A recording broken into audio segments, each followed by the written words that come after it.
స్వామి అనాడే వరమెత్తిన వాడా వీనాడే రావా అన్నా గోవింద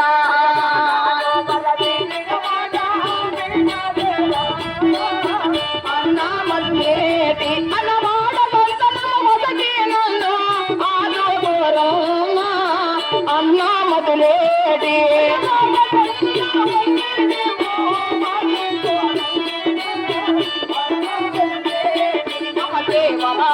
సేవలు చేసి తనను మీనాది నీలమకొండమ్మ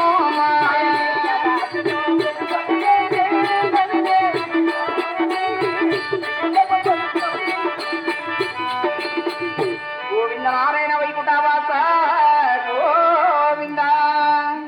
ఆహా తండ్రి, ఆడవాళ్ళ సంతానం కావాలంటూ ఆ యొక్క నా పావుగొడకు వెళ్ళి మరి పావుగుండ చుట్టూ ఉన్న నా ముక్కోటి దేవతలను ప్రార్థించాను.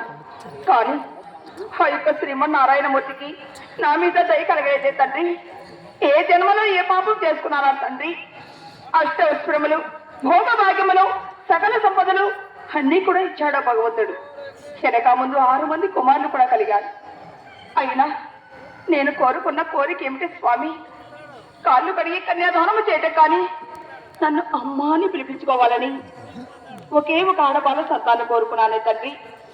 అయినా ఆ యొక్క శ్రీమన్నారాయణమూర్తికి నా మీద దయ కలగాలంటే మరొక్కసారి ఆ యొక్క కదిరి కొలిలో ఆ లక్ష్మీ నరసింహస్వామిని, ఆ యొక్క శ్రీమన్నారాయణమూర్తిని మరొక్కసారి నా మనమని వేడుకుంటే ఆ స్వామికి నా మీద అప్పటికైనా దయ కలుగునేమో తండ్రి.